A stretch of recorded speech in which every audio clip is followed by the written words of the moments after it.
Assalamualaikum warahmatullahi wabarakatuh. Alhamdulillahi rabbil alamin. Wassalatu wassalamu ala sayyidil mursalin.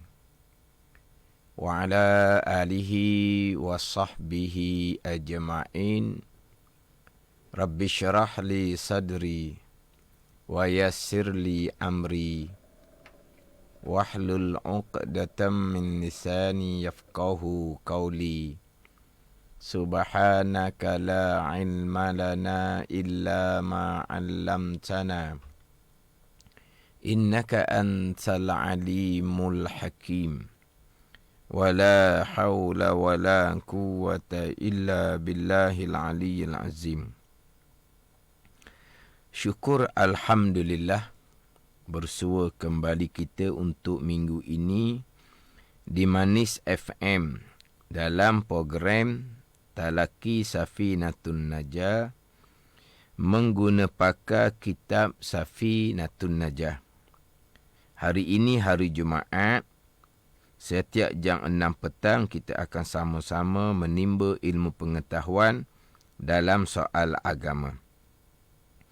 Kita juga sekarang ini bersiaran langsung di Facebook Manis FM dan anda semua boleh kongsikan live tersebut bersama yang lain, dan anda juga boleh mengemukakan persoalan yang berkaitan dengan tajuk pembicaraan melalui live FB, dan anda juga boleh dengar melalui MyTV saluran 726 dan secara online di aplikasi Sweet Plus.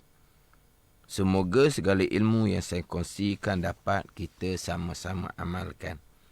Jadi insya-Allah untuk minggu ini akan menyambung pembicaraan fardu ataupun rukun wudu yang ketiga daripada 6 fardu wudu.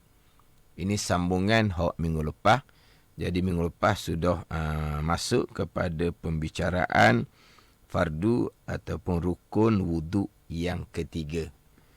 Kalau sidang pendengar menggunakan kitab Safinatun Najah edisi Jawi, muka surat 3 baris bawah sekali. Kitab Safinatun Najah ni ada hak Jawi, terjemahan di bawah. Ada hak Rumi, terjemahannya di sebelah kanan. Kalau hak Jawi, terjemahan di sebelah bawah. Kalau hak Rumi, terjemahan di sebelah kanan. Jadi kalau kitab Safinatun Najah hak Jawi, muka surat 3 baris bawah sekali. Qala al-muallifu rahimahullahu ta'ala wa nafa'ana bi'ulumihi amin. As-salisu ghuslul yadaini ma'al mirfaqaini. Terjemahan di bawah bermula yang ketiga daripada 6 fardu wudu, membasuh 2 tangan serta 2 sikunya. Membasuh 2 tangan serta 2 siku. Maknanya 2 siku pun wajib dibasuh. Kemudian membasuh 2 tangan serta 2 siku ni sebagaimana juga bicara dahulu ketika membasuh muka. Kalau ada tumbuh daging lebih di tangan sampai ke siku, wajib dibasuh.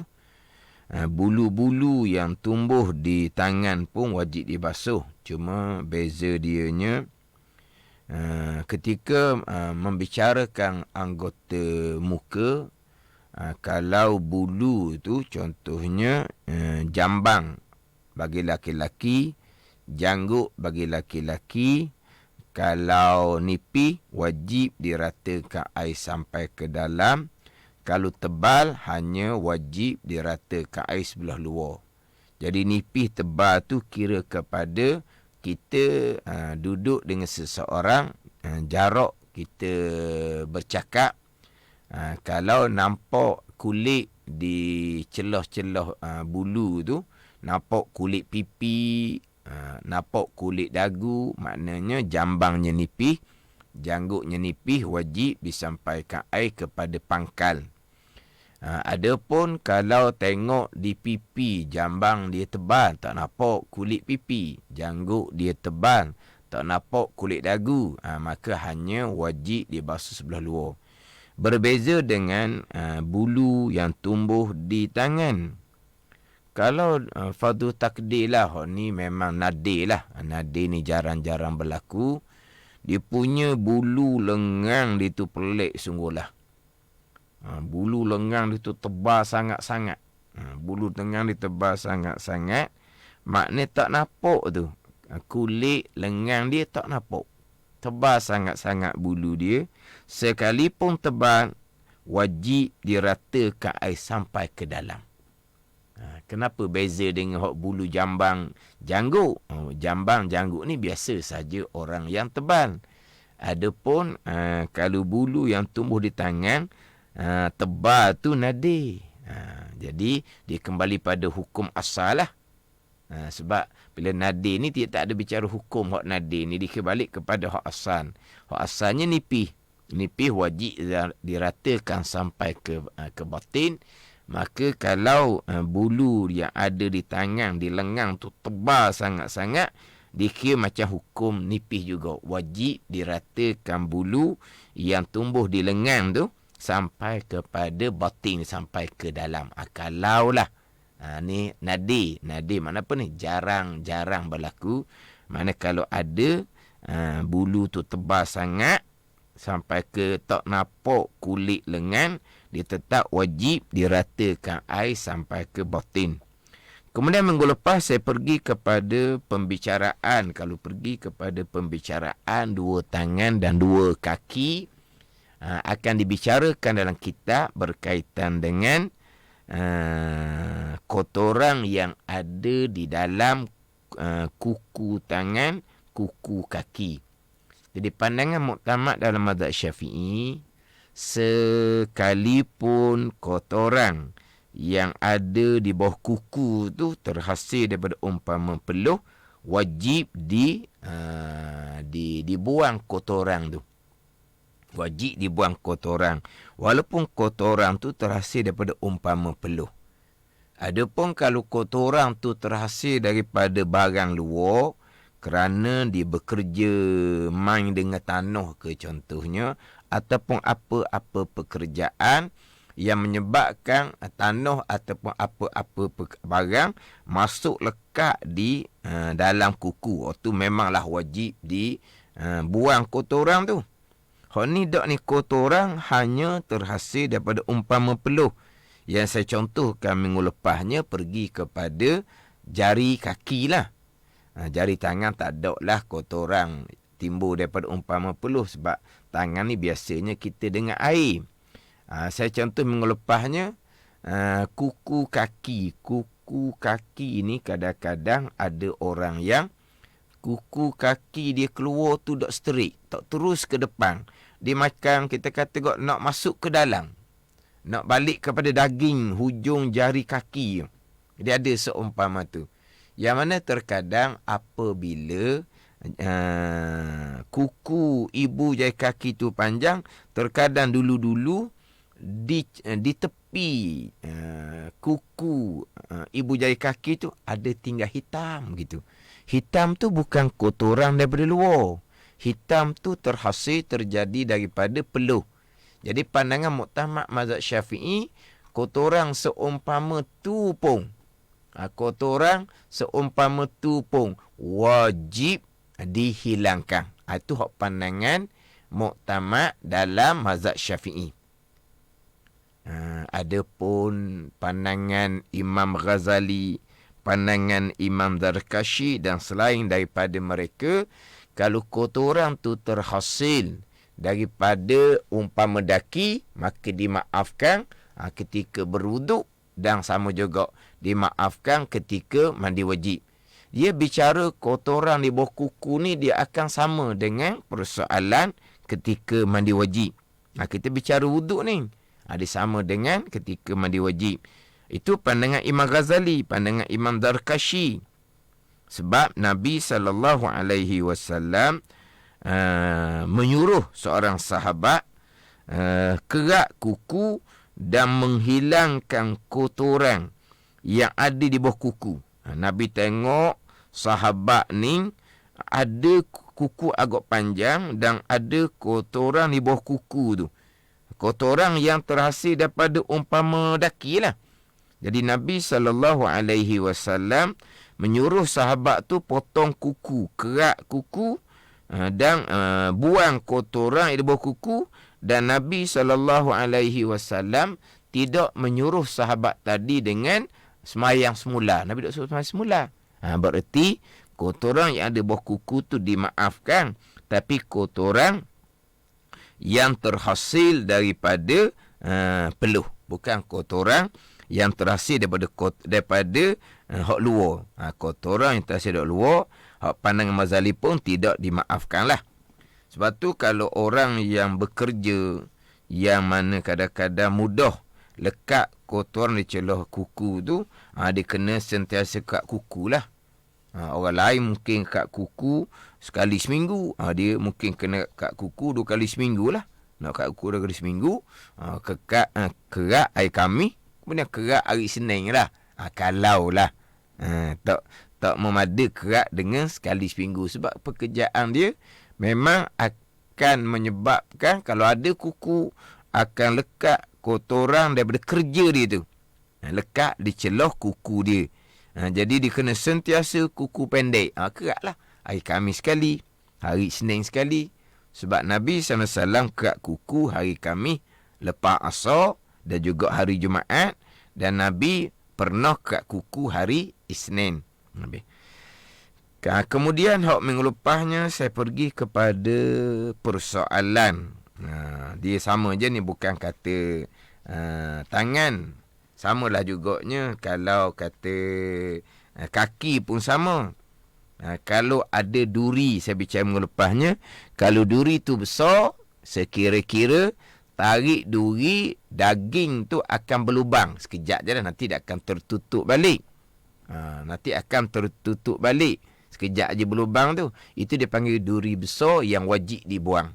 Adapun kalau duri halus, kalau kita panggil selumbur ke begitulah, ataupun hak tajam-tajam daripada habuk besi. Mana nampak kilat-kilat habuk besi itu di tangan kita. Mana kalau bersentuh tu sakit, tajam. Tapi kita nak cabut keluar tu agak kepayahan. Sebab apa? Nak cabut keluar tu dia kena ada kuku molek, kena ada kuku panjang lah.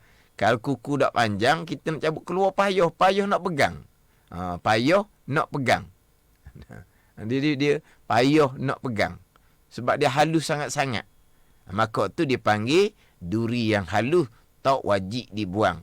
Tak wajib dibuang. Ni ada satu soalan ni daripada Rohana Hanafi dalam FB lah. Jadi yang mengikuti live FB Mani FM ni, satu kelebihan dia boleh mengemukakan soalan yang berkaitan. Soalan Rohana Hanafi ni, kalau kotoran daki, celah-celah kuku kaki itu dalam dan sakit bila kita cuba keluarkan dengan umpama besi kepit rambut. Adakah wajib juga cuci kali nak berwuduk? Dia kotoran tu di dalam, di celah-celah kaki, dan sakit bila kita cuba keluarkan dengan umpama besi kepit kuku.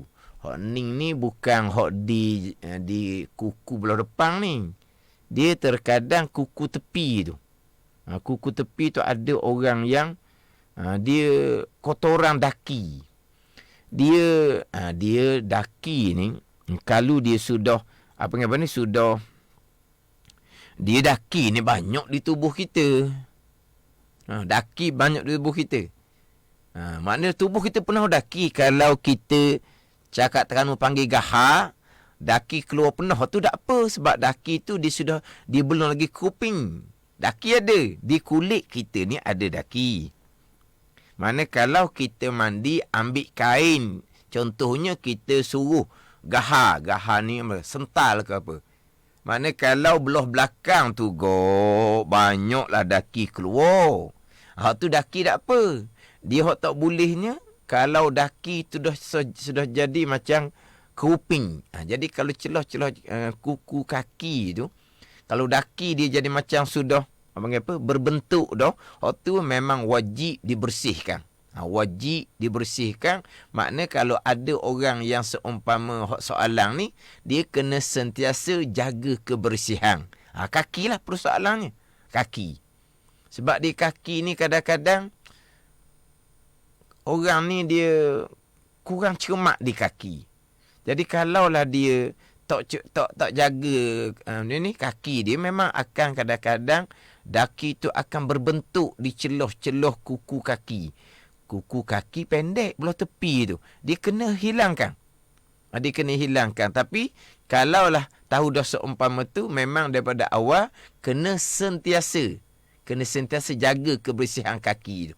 Kakilah dalam bab wuduk ke yang kena peringatkan. Kaki kena peringatkan. Ini masalah kotoran di kaki. Sama juga dengan kita basuh kaki. Ini ada soalan tambahan. Kuku kaki tepi. Kadang ada kotoran. Bukan di dalam kuku, di tepi tu. Sebab tu kata tadi, di kaki ni memang kena cara kaki ni. Kaki kena cara. Dalam masalah nak meratakan air, kaki juga. Dalam masalah nak memastikan antara jari tu. Yang mana kadang-kadang ada orang yang dia punya jari kaki dia tu macam depek. Jangan macam rapat. Macam rapat yang mana kadang-kadang antara jari kaki dia tu jadi macam putih gitu. Putih dengan makna macam orang apa? Makan air, makan di air orang kata. Tu sama juga tu. Dia kena pastikan air meratai celah-celah tu. Ni hak kalau bak kaki. Di bak kaki ni, satunya nak kena jaga kebersihan, nak pastikan betul-betul meratai air di kaki. Kemudian di kaki ni jugalah hak paling banyak berlakunya israf, berlebihan. Berlebihan ketika membasuh, ketika berwuduk. Basuh kaki lah hak biasa berlakunya berlebihan. Sebab dia nak gosok kaki, nak selati celah-celah jari kaki dengan jari, dia agak ke bawah, dia kena tunduk, dia akan pening kepala orang tua contohnya, maka dia pun siram air daripada atas. Secetong, dia hiling kaki, dia tak gosok pun, dia banyak berlaku israf. Jadi kalau masalah kebersihan di jari kaki ni, persoalan kaki kuku cengkam tu, tu kena jaga kebersihan. Kena sentiasa jaga kebersihan untuk memastikan tidak ada kotoran. Tidak ada kotoran. Tambang sekarang pula banyak alat-alat sabun ke apa ke yang boleh boleh sentiasa bubuh di kaki. Sekarang ni dia ada macam-macam obat dah sekarang ni. Sebab kalau daki kotoran, dia sudah sudah khuping lah, hak tu wajib dihilangkan. Kalau sudah khuping wajib dihilangkan. Ada ni. Jadi hak kaki nanti kita akan bicara hak fardu wuduk yang kelima, memang kaki kena amati. Kaki kena amati. Ini satu soalan ni Syarifah Nur Rashidah. Ustaz, kalau orang yang pekerjaan memang akan sebabkan kotoran, susah nak tanggal, betul-betul bila nak wuduk macam mana? Contoh kerja buruh kasar, main kotoran. Yang pertama, pastikan kuku tu pendek. Kemudian kotoran tu kena usahakan. Sebab ada sabung, ada apa tu. Cuma ada setengah pandangan ulama', kalau ada tinggal sedikit kotoran yang sukar untuk dihilangkan, berpunca dari pekerjaan dia. Pekerjaan dia dah gitu. Ada setengah pandangan ulama' dia memaafkan. Ada tinggal sedikit kotoran yang memang kerjaan dia dah gitu. Nak hilangkan sepenuhnya agak kesukaran. Tapi kena usahakan juga. Kena usahakan. Maknanya kena guna alat-alat lah. Guna sabung lah. Tapi kalau memang akhirnya tak jadi apa juga. Cuma sekarang ni biasanya tak tu mana. Sebab sekarang ni dia banyak usaha lah. Banyak usaha. Lepas tu ni soalan bab kaki juga ni. Kita belum masuk lagi kaki ni. Tapak kaki kerah macam mana ustaz? Tapak kaki merekoh. Kerah. Ni orang dululah. Ni kita akan bicara. Kita masih lagi bicara basuh tangan ni.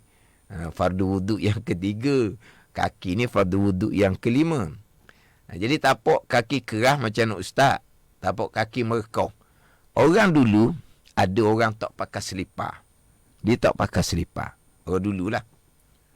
Tapak kaki tu mati. Apa mati? Kerang, mati. Dia punya tapak kaki. Maknanya, kalau dia berjalan atas panah, tak sakit. Tak berasa. Apabila ada kalau ada kereta lalu, dia turun di kaki 5 jalan raya tu, banyak batu-batu kerikil. Tak sakit. Kalaulah dia berjalan, dipijak duri semalu. Tu duri semalu tu. Saya sebut duri semalu lah. Duri semalu. Orang sekarang panggil duri apa, tak tahulah. Duri semalu. Kita pijak dia, duri tu dia malu, dia tutup. Tajam duri semalu tu. Tapi dia punya tapak kaki dia kerah. Lebih keras daripada selipar Jepun. Lebih keras dari selipar Jepun. Sidang pendengar kenal tak selipar Jepun ni? Lebih keras dari selipar Jepun lagi. Pijak duri semalu tak sakit. Hak ni kena cermat. Yang mana kadang-kadang tapak kaki dia merekoh, kalau termasuklah batu ke apa ke di dalam rekahan tu, tak sedar. Hak tu wajib kena hilangkan. Sebab bila merekoh saja terbuka, maka dihukumkan zahir kaki. Tu kalau kaki hak kerah. Ni satu soalan kaki juga ni. Kalau kulit kaki gelupah, sokmo, macam mana ya ustaz? Gelupah maksud dia macam mana? Hak sakit ke? Gelupah merah. Tu kena ratakan air. Tapi kalau memang sakit, tak boleh nak kena dengan air. Hak ni hak luka lah kalau gelupah ni. Wallahualam, saya nak kata juga. Kalau biasa, kalau luka, memang kalau kena air, sakit, dan lambat nak sembuh, kalau kena air sebab dia akan jadi basah, maka ratakan tempat molek. Tempat yang tak rata air tu digantikan dengan tayamum, sapu debu di muka dan sapu debu di dua tangan. Kita sesalah soalan kaki tu. Kita balik kepada tangan semula. Tadi saya bicara berkaitan dengan duri. Kalau duri besar, wajib kena buang. Duri kecil, tak wajib kena buang. Satu laginya, biasa timbul persoalan, dia kudih. Dia cedera, dia luka. Jadi, khuping dia panggil. Dia panggil khuping. Dia khuping tu kering sangat-sangat dah. Khuping tu kering sangat-sangat dah. Maknanya, kalau cabut keluar, rasa-rasanya macam tak sakit dah. Kalau khuping tu. Tapi khuping tu tak buka lagi. Khuping tu tak buka. Belum terbuka lagi khuping tu. Tapi khuping tu kita kata kering sangat. Maknanya kalau kita cabut khuping tu tak sakit, tidak wajib kita cabut. Kita nak biarkan khuping tu tak ada apa-apa. Tapi kalau khuping tu sudah ternganga, khuping tu sudah terbuka, kering molek-molek dah khuping tu, terbuka, nampak dah di sebelah dalam, maka sebelah dalam tu dia panggil zahir. Dia panggil anggota zahir. Maka kena sampaikan air ke dalam. Kalau tak dapat, kena buang khuping tu.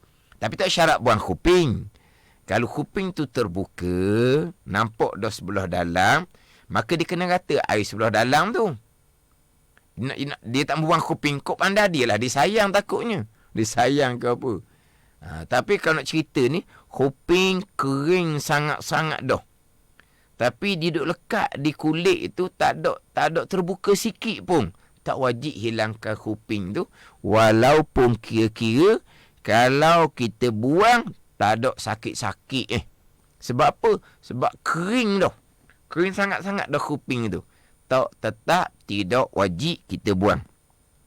Kalau khuping tu terbuka, nampak dah di sebelah dalam, tu kena ratakan air lah sebab dia sudah menjadi anggota zahir. Kemudian minggu lepas, bila saya pergi kepada bicara duri, Duri yang besar. Saya pergi pada bicara, hak ni banyak berlaku sangat-sangat lah ni. Orang yang bila pergi hospital, jadi doktor ni dia masukkan jarum di tangan melalui orat tangan untuk masuk air, masuk obat ke, masuk darah ke, kemudian jarum tu akan dilekatkan dengan plaster. Lekat plaster ni untuk supaya jarum tu tidak bergerak. Kalau jarum tu bergerak jadi sakit. Jadi pun letak plaster. Jadi persoalan hak masuk jarum di tangan, kemudian dilekatkan jarum tu supaya tidak bergerak dengan plaster. Persoalan wuduk bukan hanya persoalan plaster. Bukan hanya persoalan plaster. Sebab ada orang, dia masa nak berwuduk, plaster tu dicabut. Dia punya jarum tu tak cabut, plaster tu dicabut. Dia sekarang ni, dia cabut plaster tu, sakit lah sebab jarum tu akan noneng kita panggil, akan tergantung gitulah, jadi sakit. Dia bukan masalah plaster sahaja, bukan masalah jarum tu sendiri. Yang mana jarum untuk masuk air, obat ataupun darah di orat tangan tu, dia jarum besar. Dia tak sama dengan jarum umpama cocok di bahu. Jarum umpama cocok di bahu, dia jarum yang halus. Lepas dicocok, ditarik jarum tu, bahu kita tak berlubang. Sebab jarum tu halus. Adapun jarum hok masuk di tangan, orat tangan tu, dia besar. Ketika cabut jarum tu, mula-mula cabut tu, di tempat jarum tu masuk, dia akan ada berlubang sikit. Dia ada berlubang sikit. Maka tu dipanggil besar. Dia panggil besar. Maka di tempat jarum tu masuk, dia sudah menutupi satu kawasan yang wajib diratakan air ketika membasuh tangan serta dua siku. Dia sudah menutupi. Kalau ni ada kata memang besar, ada lagi pauk kena cocok di tangan, besar, memang besar. Jadi kalau duri memang wajib kena buang. Ini jarum ni tak boleh nak buang, sidang pendengar. Nak masuk jarum mula-mula tu pun nak masuk mula-mula tu, nak jumpa dengan orat tu. Nak jumpa dengan orat di tangan tu. Kalau kena hak baru-baru, biarlah di doktor pun. Kalau kena hak baru-baru, menganga pesakit tu. Tak jumpa orat. Sekali cocok, tak kena. Hak kena cocok ni nganga dah sakit. Dicocok lain pula, tak kena. 2 kali nganga sakit. Akhirnya, marilah stafnah hak lama. Stafnah hak lama. Biar saya buat. Stafnah hak lama tu, sekali cocok je. Kena selalu. Orat tu. Pengalaman. Hak doktor muda tadi tu. Sekali cocok tak masuk. Sekali cocok tak masuk. Tu. Siapa ada komen tu. Saya patah kaki dulu. Sakit masuk jarum tu lebih sakit daripada patah kaki, dia komen. Lebih sakit daripada patah kaki. Sakitlah sebab dia cocok jarum di orat tangan tu. Dia tak ada biuh tu, dia cocok hidup-hidup. Jadi sekali cocok, tak kena. Dia tabuk keluar. Cocok pula yang kedua, tak kena. Tu. Dia ada. Dia ada doktor yang mahir cari orat. Tapi doktor ni tak ada klinik lah. Doktor ni tak ada klinik. Doktor ni dia cocok jarum tu adalah di rumah-rumah kosong, di dalam kebun kelapa sawit. Banyaklah jarum tu. Hak ni doktor tak ada klinik ni, dia pandai cari orat. Ni doktor tak ada klinik ni. Ni orang dadah ni. Dia pandai cari orat. Jadi sekarang ni dia nak masuk jarum di orat tangan tu. Jadi jarum tu memang tak boleh cabut. Sakitlah pulaknya kalau cabut. Dan ni. Jadi Kalau tak boleh cabut jarum tu macam mana ni? Sebab sebut tadi jarum tu besar. Bererti bukan plaster tu sahaja yang menghalang rata air di tangan. Jarum tu sendiri, jarum yang besar tu sendiri yang menutupi sedikit di tangan tu yang menyebabkan air tak rata. Jadi nak cabut tak boleh. Maka persoalan yang seumpama ni, ini saya sebut pandangan mazhab Syafi'i lah. Pandangan mazhab Syafi'i, pandangan yang muktamad dalam mazhab Syafi'i. Untuk tempat yang tak rata air tadi ni, di mata jarum yang besar tadi tu, wajib digantikan dengan tayamum. Wajib digantikan dengan tayamum. Ni kalau bicara bab tayamum ni pula, satu pembicaraan yang rumit pula ni. Nanti insyaAllah masa bicara tayamum saya akan perhalusi. Bicara tayamum ni bicara yang agak rumit. Yang mana terkadang bila bicara bab tayamum ni, agak ketinggalan orang kita. Tak reti bab tayamum. Macam tadi saya sebut. Apabila di kaki tadi ada persoalan kaki, hok kata gelupah. Kalau kaki tu dia sakit, kudih dia sakit, tak boleh kena air, maka berwuduk macam biasa, kaki molek, basuh macam biasa, di tempat gelupah di kaki yang sakit sangat-sangat tak boleh kena air tu, atau kalau kena air lambat sembuh, maka untuk tempat tu ganti dengan tayamum. Tayamum dengan debu tanah. Jangan sidang pendengar mikir di kepala otak, nak ambil debu, nak sapu di tempat kaki gelupah sakit itu, melolonglah jawapan dia. Dan sekarang ni kaki, tempat kaki molek, kita ratakan air comel-comel. Tapi di kaki tu ada tempat yang gelupah, yang mana tak boleh kena air, sakit. Untuk tempat tu kaki molek kena basuh wuduk macam biasa. Untuk tempat gelupah yang tak boleh kena air tu, untuk tempat tu lah ganti dengan tayamum. Jangan sidang pendengar mari di kepala otak, Allah ambil debu pergi sapu di tempat gelupah. Air sakit dah kena, ambil debu pergi sapu tempat gelupah tu, melolong lah, melaung lah, orang panggil apa? Berteriak lah kesakitan. Dah kata tayamum ganti tempat kaki hok gelupah, hok sakit tak boleh kena air. Sidang pendengar, letak di kepala otak molek. Letak di kepala otak molek. Pahak di kepala otak molek. Pahak di kepala otak molek. Sebut kata tayamum, sapu debu di muka dan sapu debu di dua tangan. Pahak tu dulu tu. Sebut kata tayamum, sapu debu di muka dan dua tangan. Ganti kaki yang kata gelupah tadi tu. Ganti kaki gelupah tak kena air tu. Ganti dengan tayamum tu. Ganti tayamum. Tayamum ambil debu sapu di gelupah tu lah. Allah, hok ninggok. Jauhnya ketinggalan kita dengan ilmu tayamum. Sebut kata tayamum, sapu debu di muka dan dua tangan. Tadi saya wuduk basuh muka, comel rata air di muka. Tadi saya wuduk basuh tangan sampai ke siku, comel air meratai tangan sampai siku. Itu wuduk. Lepas sapu kepala, basuh kaki molek basuh. Di tempat yang tak boleh nak rata air tu ganti tayamum. Tayamum tu lah sapu debu di muka dan dua tangan. Tadi basuh muka, basuh tangan itu wuduk. Ini tayamum. Atau kena pahak molek. Sebut kata tayamum sidang pendengar, sapu debu di muka dan dua tangan. Pahak tu dulu. Cuma sini ada satu soalan Muhammad Nur Hidayat. Maksudnya tayamum kemudian daripada wuduk ke? Tayamum ketika kita basuh kaki. Jadi sesal berwuduk basuh kaki lah tayamum. Tapi tayamum tu ketika sampai giliran kaki. Sebab itu persoalan kaki. Sampai dengan kaki. Jadi kemudianlah sebab kaki tu anggota yang terakhir.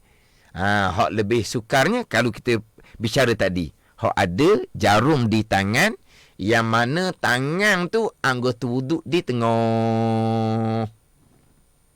Hak tu kena duduk molek tu nak bicara bab jarum yang masuk di tangan, yang mana jarum tu besar, tak rata air di tempat mata jarum, untuk jarum tempat mata jauh wajib digantikan dengan tayamum. Boleh tayamum, sapu di muka dan dua tangan. Kena situ, kena pahat dulu situ. Kena. Ni kalau tidak payah. Ni mungkin minggu depan pula lah ni saya sambung ni. Kita ada dalam 10 minit lagi ni. Saya pernah. Dia ibu jari kaki dia tu ada pembalut. Ibu jari kaki tu memang cedera sangat lah. Dia terhempah barang atas ibu jari kaki. Pecah ibu jari kaki, maknanya terpaksa ibu jari kaki tu kena balut. Jadi apabila ibu jari kaki dia berbalut, dia beruduk, basuh muka, basuh tangan, sapu kepala, basuh kaki.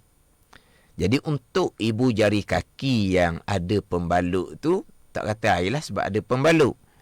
Jadi atas pembalut yang tak kata air tu wajib digantikan dengan tayamum. Wajib kena sapu air atas pembalut di kaki. Kemudian untuk ibu jari kaki tu wajib digantikan dengan tayamum. Wajib digantikan dengan tayamum. Maka tanya selalulah. Tanya selalu. Jadi ambil debu sapu di pembalut di ibu jari kaki. Orang tanya ni pula orang kelah jugalah. Orang kelah pada ni. Orang yang nampak macam panda lah. Bukan orang biasa-biasa. Ambil debu sapu di ibu jari kaki, di pembalut ibu jari kaki ke? Allah lah kata. Tayamum pahat dah tadi kan? Sapu di budi muka, niat tayamum. Sapu di budi tangan sampai ke siku. Ganti ibu jari kaki yang tak kata air. Faham tak ni?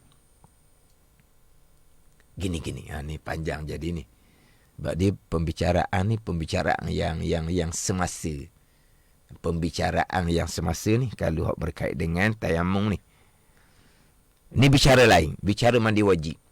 Bicara mandi wajib. Dia lutut. Lutut dia buat pembedahan. Biasalah orang main bola ke apa ke, lutut dia buat pembedahan. Kemudian dia kena mandi wajib. Lutut bukan anggota wuduk. Lutut bukan anggota wuduk. Ni ada satu komen ni, bab tayamum ni susah sikit nak faham. Dia tak ada susah nak faham ni. Yang pertama, kena faham apa dia tayamum. Tayamum ada rukun dia. Niat, sapu di budi muka, sapu di budi tangan dan tertib. Itu rukun tayamum. Tak ada payah-payah. Tak ada payah-payah. Sebut tayamum, niat, sapu di budi muka, sapu di budi tangan, tertib. Mana apa tertib? Sapu di budi muka dahulu, kemudian sapu debu di tangan. Jadi dia lutut bukan anggota wuduk, tapi lutut ni anggota mandi wajib. Dia nak mandi wajib, nak semayang. Dia mandi macam biasalah. Tubuh yang molek tu rata air macam biasa. Kemudian pembalut di lutut tu seming ke? Seming, pembalut seming tak kira lah. Wajib kena sapu air sekali atas pembalut ataupun seming di lutut. Kemudian wajib bertayamum. Ganti lutut yang tak rata air. Apa dia tayamum? Ambil debu, sapu di kepala lutut.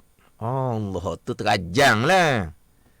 Tayamum tadi, balik kepada rukun tayamum. Sapu debu di muka, niat tayamum. Sapu debu di tangan. Ganti lutut yang tak rata air ketika mandi wajib. Ni soalan masuk ni. Lepas masuk soalan ni bab tayamum ni. Waktu sedang pendengar, saya tak sempat dah lah. Sebab kita ada dalam 5 minit lagi ni. Kita ada 5 minit lagi ni. Jadi saya bicara jarum di tangan wuduk serta bertayamum ni kemungkinan minggu depan lah. Ni saya nak napok dulu ni. Nak napok tayamum ni. Hok kata payah ni, tak ada payah tayamum. Tapi ketinggalannya kita dengan tayamum. Apa dia tayamum? Quran perintah. Famsahu biwujuhikum wa aidikum min. Tuan kata sapu muka dan dua tangan. Sapu muka dan tangan. Tu tayamum. Sapu muka, sapu tangan. Tu tayamum. Kita mazhab Syafi'i sapu dengan debu tanah. Itu dia tayamum. Tak kira ganti pembalut di mana pun, tayamum, sapu di muka dan dua tangan. Ini saya nak tambah sikit lagi ni. Bicara bab mandi juga. Lepas tu, berkaitan dengan jarum di tangan, beruduk sebentar, insyaAllah minggu hadapan. Minggu hadapan. Berkaitan dengan mandi. Kanak-kanak lelaki meninggal. Dia wajib dimandikan untuk disolatkan. Wajib dimandikan untuk disolatkan. Ada tanya ni, adakah perlu sapu gata-gata seperti wuduk? Air wajib disapu atau pembalut sepenuhnya. Sepenuhnya pembalut kena gata habis. Jadi, kanak-kanak lelaki yang mati ni, dia belum berkhitang. Jadi, nak buka kulit kemaluan dia yang belum berkhitang tu tak boleh. Maka, mandi mayat kanak-kanak ni, yang belum berkhitang, kanak lelaki belum berkhitang ni, yang kulit dia di kemaluan tak boleh nak buka, mandi mayat macam biasa, kemudian untuk bawah kulit tak boleh buka tu, ganti dengan tayamum. Ganti dengan tayamum. Ni janganlah ada di palotok siapa-siapa di kalangan pendengar kita ambil debu sapu di kuluk dia tu lah. Sapulah terajang di budak. Budak mana ni? Mayat tu lah terajang. Dah tak reti ambil debu pergi sapu di konek dia, tak terajang budak tu. Dak mandi mayat tak rata air sebab di kemaluan tu kulit tak boleh buka tu, situ tak rata air. Ingat nak ambil debu, nak sapu di kulit tu lah. Tu kata terajang lah di mayat tu. Tu taimunnya di mana? Ambil debu, sapu di muka nenek mayat kanak-kanak ni.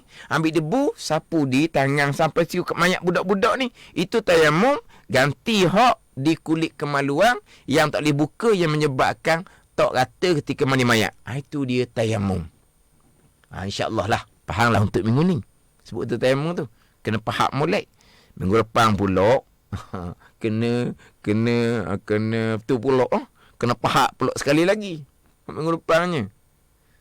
Mati molek sebut kata tayamum, sapu di muka dan dua tangan. Sebab sebagaimana wudu dia ada rukun, ada fardu, ada rukun dia. Ada 6 fardu, rukun wudu. Tayamum pun sama. Dia ada fardu, rukun tayamum iaitu 4. Berniat, sapu debu di muka, sapu debu di tangan, kemudian tertib. Itu di tayamum. Tayamum ganti daripada wudu sama. Tayamum ganti daripada mandi wajib sama. Tayamum ganti daripada mana-mana pembalut, mana-mana tempat pembalut sekalipun. Tayamumnya adalah sapu debu di muka dan dua tangan. Jadi insya-Allah mengharapkanlah isu yang memang sangat meratailah, sangat umum, hak berkaitan dengan orang pergi hospital, masuk jarum di tangan untuk masuk air, obat, darah contohnya, maka menyebabkan mata jarum yang besar tu tidak akan menutupi kulit di bawah mata jarum tu, maka basuh tangan serta wajib bertayamum untuk mata jarum tu, barulah berpindah sapu kepala, berpindah basuh kaki untuk menyelesaikan fardu ataupun rukun wudu. InsyaAllah saya akan sambung di minggu hadapan. Jadi insyaAllah untuk minggu hadapan saya masih lagi baca di tempat yang sama. As-salisu ghuslul yadaini ma'al mirfaqaini. Wallahu a'lam. Bismillahirrahmanirrahim. Alhamdulillahirabbil alamin. Wassalatu wassalamu ala sayyidil mursalin wa ala alihi wa sahbihi ajma'in. Allahumma aftah alaina futuhal arifin. Allahumma allimna ilma akadamin. Wa fahimna famasabikin. Warzuqna ruqat talibin. Allahumma zidna ilman wa alhiqna bis salihin. Wa sallallahu ala sayyidina Muhammadin wa ala alihi wa sahbihi wa sallam. Walhamdulillahi rabbil alamin. Wassalamualaikum warahmatullahi wabarakatuh.